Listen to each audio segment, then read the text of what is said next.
Good afternoon to you. 4:06, it's Talk Erie and the Joel Natale Show. Live from our Kingdom Financial Group studio here at 5th and State. We're having the crucial conversations that Erie needs, and I want to welcome to our microphones Dr. Christopher Harben. He is the Associate Teaching Professor of Management, Business and Management, International Business, and MBA programs at Penn State Behrend. Chris, good to see you again, sir. Hey, it's good to be on the Joe Natalie show. But I deserve that. You know. Thank you, man. All right. So it's been a little while since we've talked. I think the last time you were here, we were talking about Center Family Business and your big business summit. Do you have another one coming up pretty soon? We do. We're planning on it in October again. Okay. So gotcha. Details will be coming out about that by the end of May. We're wrapping up some speakers, so that'll be happening in October at the Bayfront. All right.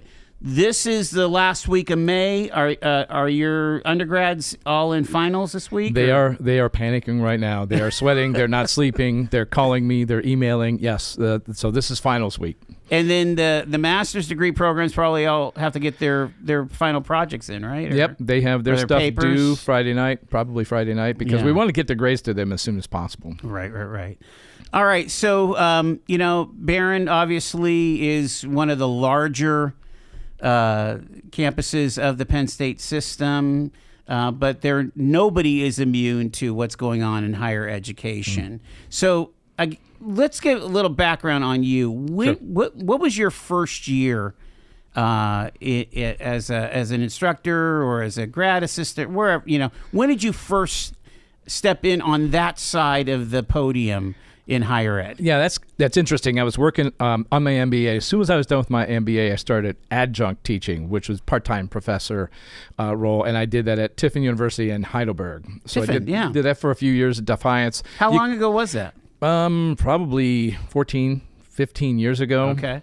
So you kind of have to do that if you envision teaching. The best way to do that is to teach. Mm-hmm. It's not a path to wealth, but it is one of those things, the path to experience. And then you can say, hey, look, I've done this several different times. But adjuncts, don't get me wrong, adjuncts are important to kind of the business model of a typical university, right? Yeah, that's sort of a prevision to part of our conversation later, is because adjuncts in many situations have become a really critical part of the faculty staffing model for universities.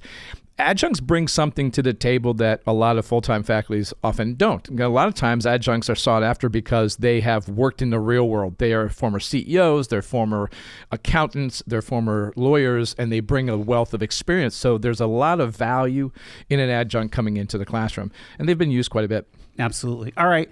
And then once you got the PhD, where were you at then? I remember I had been hired with the anticipation of the PhD being done. Right. ABD, right? I was ABD, and then technically I don't have a PhD. My doctorate's a DSL, which sounds like a cable line, but nobody else knows about it. I think there's like 3 schools that offer it. It's the Doctor of Strategic Leadership. It's more it's more on the applied side. Yeah. I explain it to people as this: you can have a doctor. You can be a doctor of medicine 2 different ways. You can have a PhD in medicine, but you're not going to see a patient outside of the teaching or research capacity. Or you could be an MD, and that's still a doctor of medicine, but the MD's job is to take all the research and apply it to the patient. That's kind of what my doctorate is. But I remember having that phone call with my first dean at Lourdes University outside of Toledo. It's a small Catholic university. Ironically, this week it's closing. It announced. Are you kidding? Yeah, about a month ago. They're one of the small schools that can't survive. They're not surviving. So I was there for a year, went to Bowling Green for 3, and then came here, and been here for 9 years. Just completed 9 years. Wow, awesome. And for a while there, you were the head of the Black School of Business, right? No. I've never been that. That's thank God. Okay. Everyone in the school is saying, "Oh my God, I can't believe if Harben was ever running the school, we wouldn't know what's going on." I was involved with the Center for Family Business, and I'm actually stepping away from that at the end of this semester too. Okay, gotcha. Time for me to do some other things. So, here we are. We're at least a year. Some people could say we're 10 years into what was forecasted as a demographic cliff. Some demographers started calculating the numbers and said, oh, in 2008 and 9, we didn't make a lot of babies in America, right? Yeah, I joke with my students all the time. I said, some of the enrollment cliff is because your parents didn't have enough kids. And it's sort of tongue in cheek. There is this enrollment cliff. There is this undeniable fact that there is fewer kids entering into primary schools and high schools, that are less people possibly going to college. Yeah. I have an opinion about this though. And this is jumping ahead a little bit, but I think this is a big point. When you start thinking about what's the problems with higher ed and some of the challenges with higher ed, there's things that higher ed is a little bit myopic on. They've been focusing on the fact that enrollment is low for a long time. And it seems to me to be a little bit intellectually lazy because it ignores a lot of other issues. It's easy to say, well, our challenges are because we have less students coming in, therefore we have less revenue, and it makes it not higher ed's fault. They could say this is an external factor, that's not our fault. We didn't control the fact that there isn't more students coming in. But it ignores some other critical factors. The fact is, people just don't look at higher ed as having the same value as they used to. If you poll parents they're really, really wondering, they're making this value discussion and saying, is what my kid doing that's going to generate a lot of debt, either for them or for me, is it valuable enough to justify this expense? Are they going to have a lifestyle after going through college? And fewer parents are saying it makes sense. Wow. Yeah, I mean, here's what's boggling to me though, is that everybody in this room went to college. Yep. Yeah. We've been gainfully employed. All my children went to college. Yeah. My wife has an associate's degree. Has been allowed her to be employed her entire, as long as she wanted to be employed. Right. She stayed home with the kids in the early years, right? Yep. I mean, there is an equation that works for people. Yep. You go to school, you get an education, you get a job. That's all my dad wanted us to do. Right. Yeah, and I'm not saying that the value isn't there. I'm saying that the value has shifted. It's not an automatic. So I speak as part of Pennsylvania Business Week through ACES at 10 different schools. Sure. And I always start the conversation off because I'm talking about entrepreneurship, and I say, look, I'm going to tell you something my bosses don't want you to hear, and maybe your guidance counselors don't want you to hear, but you don't have to go to college to be an entrepreneur, and that's the reality of it. There was a time that during the recession and a little bit around COVID where you couldn't find people with skilled trades. There's still these jobs that are out there.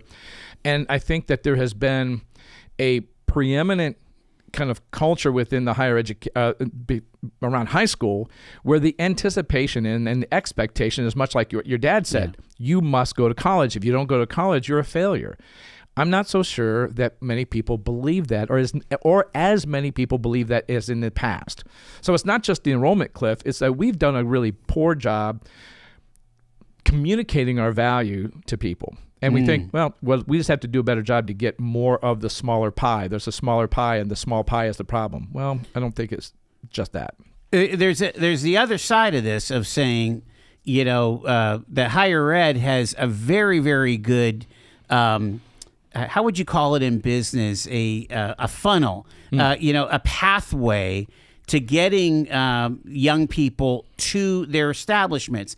And where the trades have failed is they don't have that easy of a pathway to get people from high school into pre-apprenticeships, apprenticeships, and so on. They're getting better at it, but they don't have that guidance counselor with a ton of posters saying you could be an electrician and make $120,000 a year with overtime.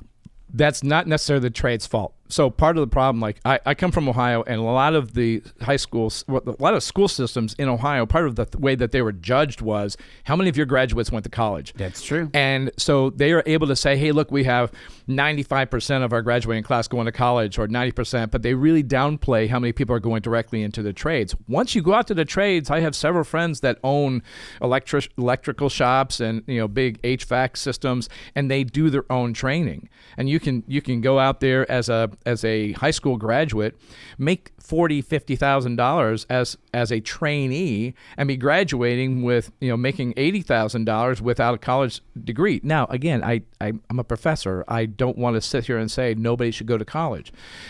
I think that the landscape has changed. One of the things that is a big problem within higher ed, from my perspective, is there's a culture battle going on. The culture battle used to be higher ed looked at ourselves as this higher calling. We weren't just about educating people for a job. It was about making people well-rounded young men and women, and we were the ones that were responsible for making them well-rounded. What the market is demanding now is that you prepare my children to have a good career. That's what the market is asking for. Not a single parent that I've ever talked to at an open house says to me, Dr. Harben, how do you make my son or daughter a better person? They always want to know, how do these programs help my son or daughter get a job? Is it a good career? What are the opportunities? Can they stay in Erie and do this? Will they have options? So there's this whole culture part where they say, hey, look, we're a higher calling, battling with the market that is saying, hey, we just want to prepare our kids, and we're not addressing the fact that the market is saying we just want to prepare our kids, because there's a portion of higher ed that looks at that as sort of demeaning what we do in higher ed.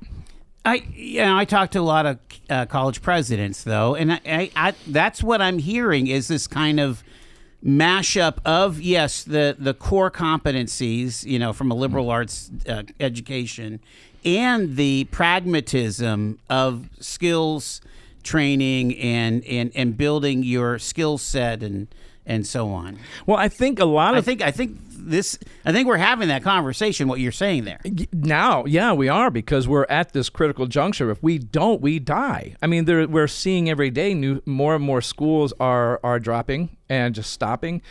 I think college presidents have a pretty good understanding of it. The issue often isn't with the administrations. It's when the administrations get to the point where they say, hey, look, we have some really tough decisions to make. We've got to close campuses. We've got to reduce programs. We've got to adjust our contracts, that the faculty fight. Yeah. And this is and I understand it, because people want to protect their livelihoods. It becomes really, really tough, because from a business perspective, from a strategy perspective, if I was General Motors and no one was buying my car, I'm going to change how I'm building my car. I'm going to change the car. I'm not going to stop making cars, but I'm going to make the cars they want, that customers want. And if I'm making cars and I'm finding out the quality isn't accepted, like back in the 70s and 80s, when General Motors was not doing so well against the Japanese manufacturers, it raised the level of American manufacturing to compete, because they realized they had to compete. I don't know if that's happening within higher ed. It's like there is this comfort zone of, we've always been there, we're big, almost too big to fail. Everyone needs college. And by the way, it's not that everyone needs an undergrad degree. We're at this point now where, if you get an undergrad degree, the expectation for a lot of businesses is that you also get a master's degrry to be competitive. It's a lot. Yeah, it's a lot of stuff. All right, let me push one more time before the break. And that is there a lack of imagination and understanding of the skill sets that make people successful? So we're talking about, as Shani and I are communications arts graduates. So we know how to write and we know how to speak. And that has taken me in a lot of different places, being able to write and speak. And my question is, do parents need to be educated? Do students need to be educated on the skills from, let's say, a broad humanities kind of education that leads to anything from, yes, you could work in broadcasting, or you could work as a digital media content creator, or you could be in economic development. You can be, I mean, most of your main people that are working in economic development have journalism degrees, for goodness sake. Push back on that. So, two things. Absolutely, I think communication skills is a heightened skill. It's one of those things that will differentiate you. I talk about this with my business students all the time. I make them do presentations. They hate it. Many of them hate it. I said, look, if you can get good making a presentation in front of a group of people, you're going to be better when it comes time to one-on-one. Yeah. But the reality also is this. Not everyone is cut out for that. We need to allow people to work within their own skill set. There is a whole need for people that just do things in the background. The best leaders are developed as leaders because they have strong people working in the background that don't necessarily need to speak up. The producers of the world that aren't on the air, they make everyone look good. The support staff, the accountants that aren't talking to the client directly, but man, they know how to read a spreadsheet and find the broken number there. So yes, those things are important for the right type of person. Now, what becomes difficult is how do we assess that person when they first get into college? I have seen so many seniors get to my level where it's clear to me they follow the wrong path. That's an unfortunate. But it's a resource thing. It's a resource thing. How are we going to spend enough time with someone to be able to say, hey, look, here's the ultimate path. It's almost like you need an individual consultant. And I would think that this would be the guidance counselor at high school. Right. They interact with these kids much more often. But I hate to put more work on high school staffs because they're already acting in so many different capacities outside of the education. I got to take the break. Having a great conversation here with Dr. Christopher Harben. He is with us here. More ahead on Talk Erie.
Dr. Christopher Harben is with us here.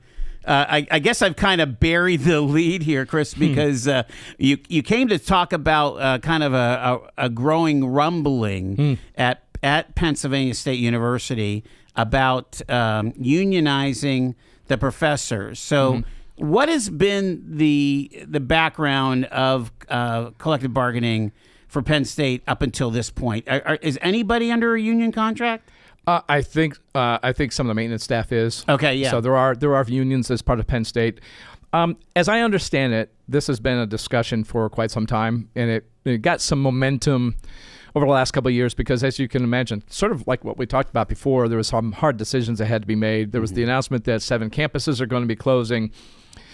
I'm on University Faculty Senate, which is our, governing. Well, we have what we call shared governance between the Faculty Senate and administration. The Faculty Senate is at least in an advisory role in many capacities, but our purview tends to be on the academic side. And I think that there was situations where the Senate didn't feel that the administration was listening.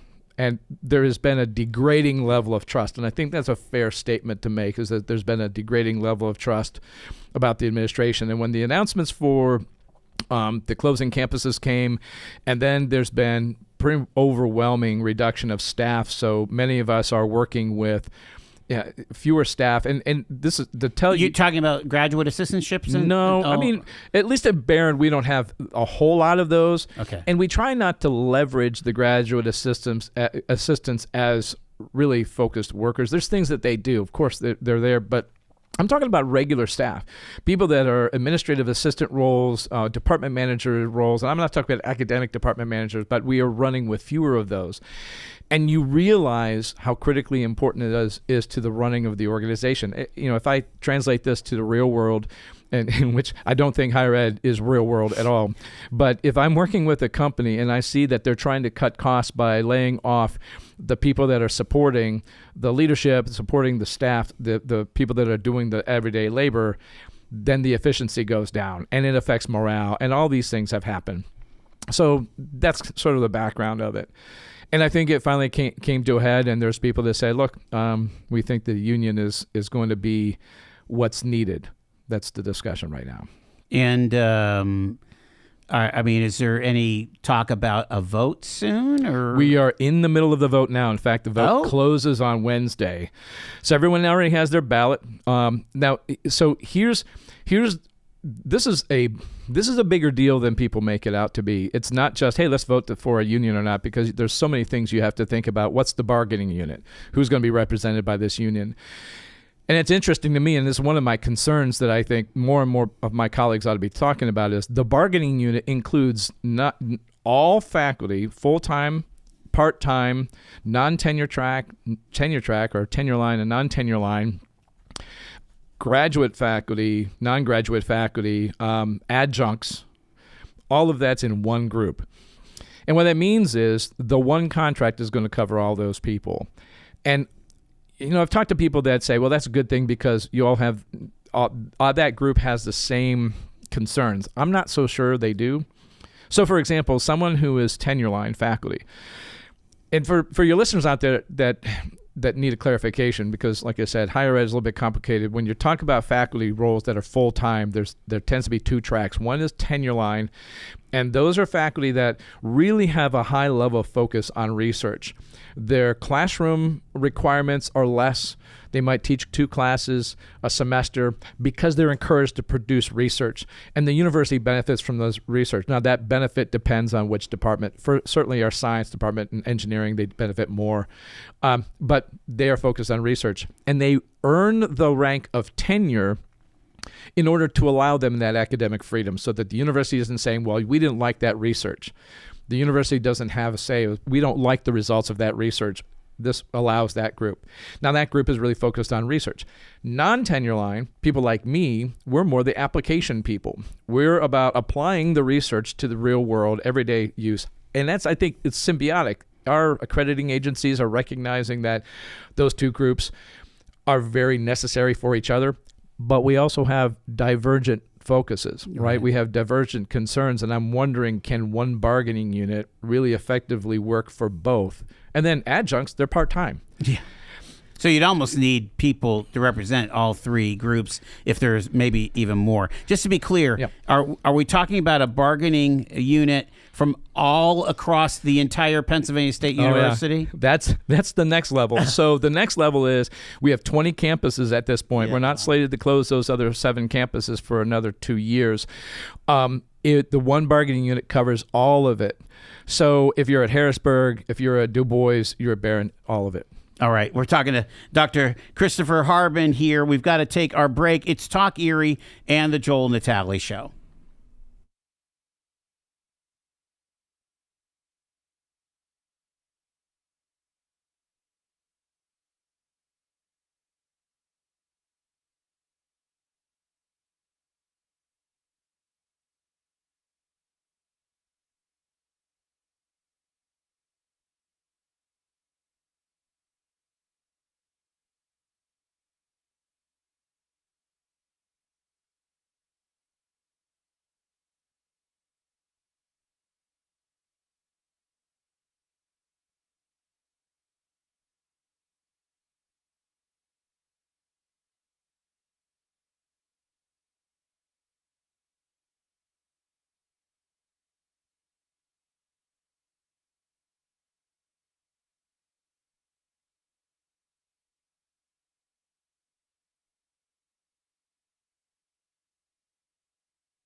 4:34, it's Talk Erie and the Joel Natale Show from our Kingdom Financial Group studio.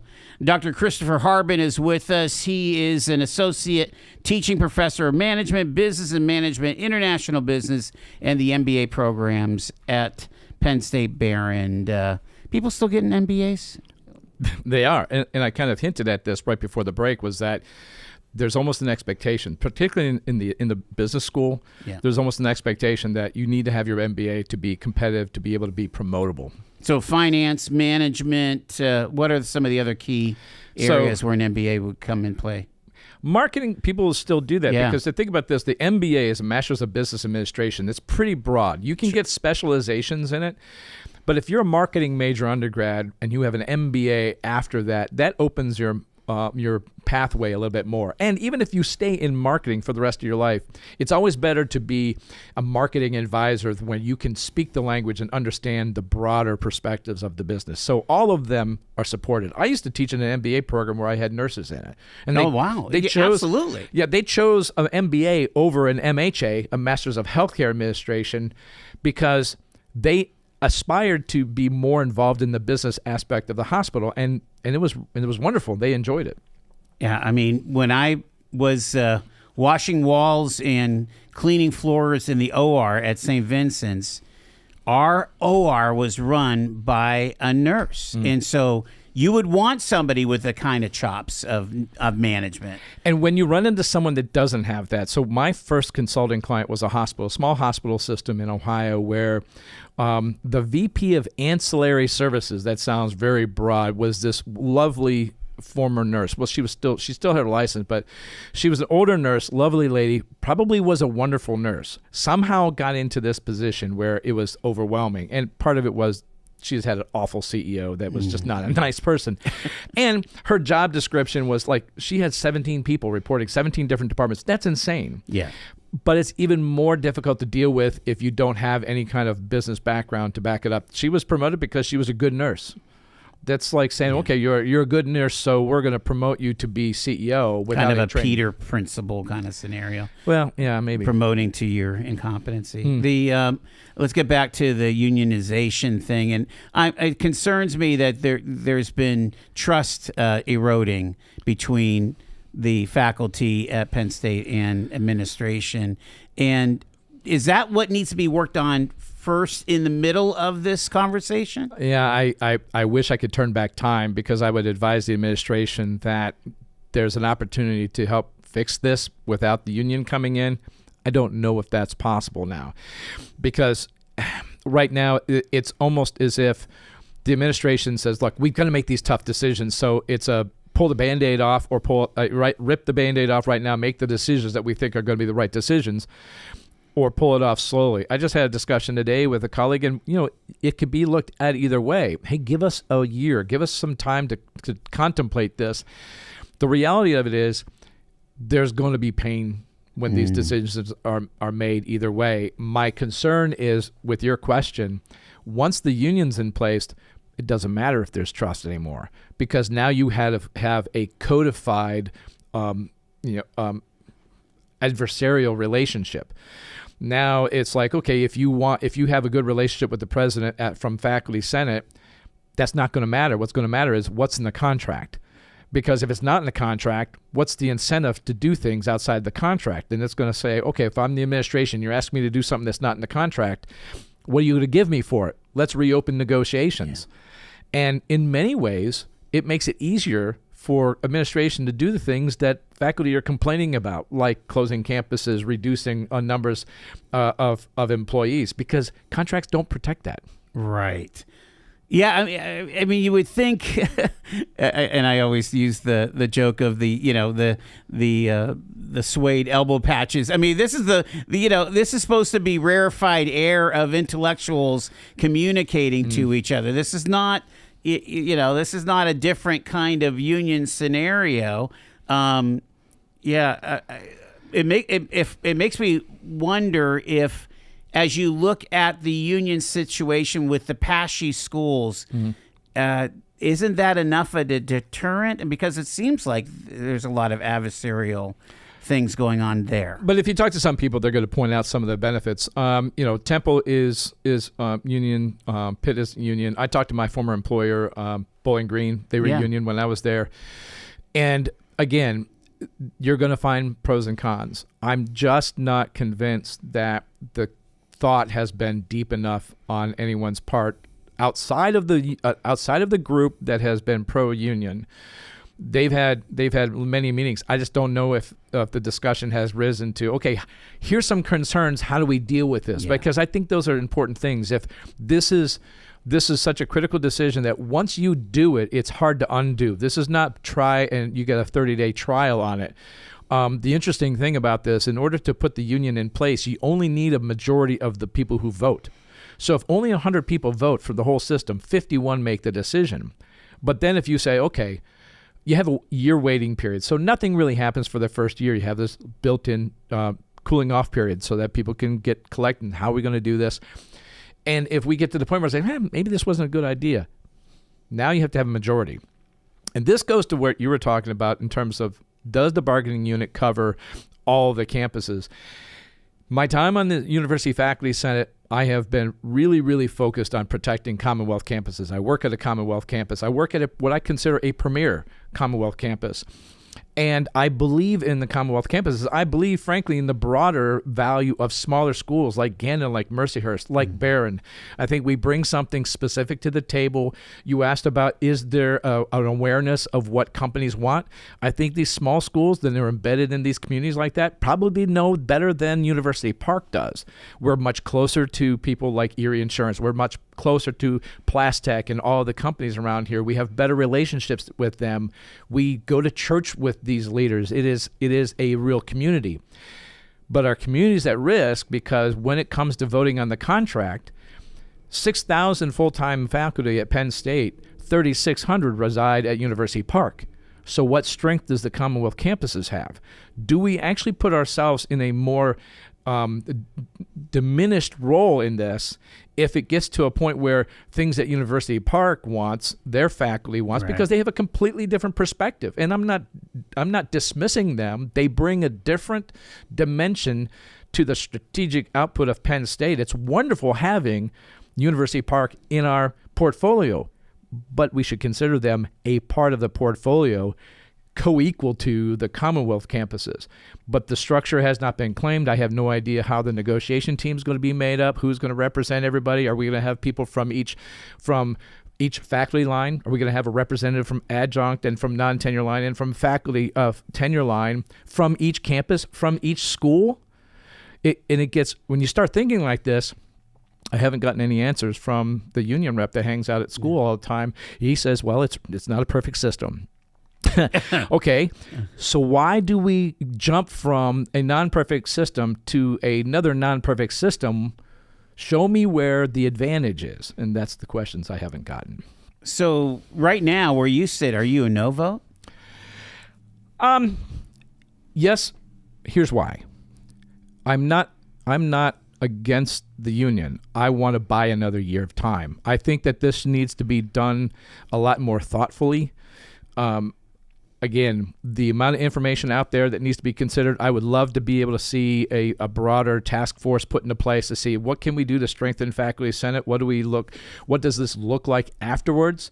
Because when I talked to Bowling Green, one of the comments was they have a Faculty Senate, but they said the Faculty Senate's pretty much been neutered since the union's there. Mm-hmm. So if we know that those potholes exist, before we sign on the dotted line, let's have a plan to address them. That's my concern. I think that we're jumping into something that has not been completely thought through. I would be wholeheartedly behind it if someone says, look, we understand there's these things. We want a better voice. We think this is going to give us a stronger voice. I would like us, particularly the Commonwealth campuses, to have more of a voice. I would love to see more autonomy given to Ralph Ford so that he can do what other small campuses like Gannon and Mercyhurst can.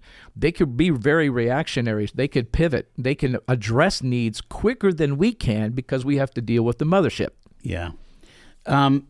Oftentimes when companies are contemplating unionizing, the employees are, the company will say, hey, what if we do X or Y? Are you hearing from administration and those that are typically on the front lines of faculty relations from administration to say, hey, whoa, let's chat? Yeah, I think the time for that passed. Okay. I think that would have been something that had President Bendapudi been aware of that and been interested in, thought that this was a possibility, I would have been encouraging her, let's go full bore into this. Let's make a presentation at Faculty and Senate and say, hey, look, we hear you. Let's fix this. We think we can fix this so that we can manage things internally. Let's put something together that really never happened. And that goes to the lack of trust. So the reason this exists is really on the administration. It really is on the fact that there have been things that they've done that may have been the right thing, but there wasn't the level of communication. There wasn't the ostensible partnership. They say we are one university geographically dispersed. Nobody believes that. Outside of University Park, nobody believes that. And this doesn't help, because now with this union talk, all the thing that we're focusing on is what's all different about us. Yeah. Because, hey, someone's making X at Harrisburg and they're not making the same at Du Bois, and they're not making the same, well, those are different local markets. We still have to retain some kind of local control. It's tough. It's just really a big question. When will we find out where this all shakes out? I mean, you said the ballots are out. When are they due back? They're due back Wednesday, the 6th. Wow. I'm not sure of the time frame, frankly. After that, I think it's fairly quick. It's much like what you would expect in a political vote, where you need to have someone certify the vote. And then once the vote is certified, we'll be told what the result is. And I mentioned, either way, there's a 1-year waiting period. Okay. So if the vote fails, it doesn't kill the union. It doesn't say, well, we're never going to have a union at Penn State. It just means, okay, nothing happens for a year. If the union vote passes, again, there's a year cooling off period. And, maybe that's the time when we get our act together and say, okay, how are we going to deal with this? But that's because we have to. Our backs will be up against the wall. We'll say, okay, now we have this. How we make it work for us? We've got Dr. Chris Harben with us here. I want to pivot back to where we started, because we got about 6 or 7 minutes here. And we started out talking about the state of higher ed, the lack of students, but not everything is equal in higher ed. First off, and I've had it in nearly every conversation I've had about this, I'm not sure we're hearing the University of Michigan having this complaint, about not enough students coming. The big R1s, and even Penn State University Park. I'm sure they've seen somewhat of a leveling off, but not a fall off. First of all, these big organizations have a lot more fat to live off of, so it's not as critical. However, they're there. Like Ohio State just announced a reduction of number of programs. Almost every major university is going through what we called at Penn State an academic program review program. So everyone is doing that, and it's causing a ruckus because no one wants their program to go away. Right. University of Akron, my undergrad alma mater, is doing the same thing. I'm not aware. I bet you if I looked up Michigan, I bet you they've had at least stuff, within the programs. Again, they're not immune. They just have a lot more margin for error than a small and there's school. The haves and have-nots, right. Just like in most anything in culture, where the big banks get bigger. Right.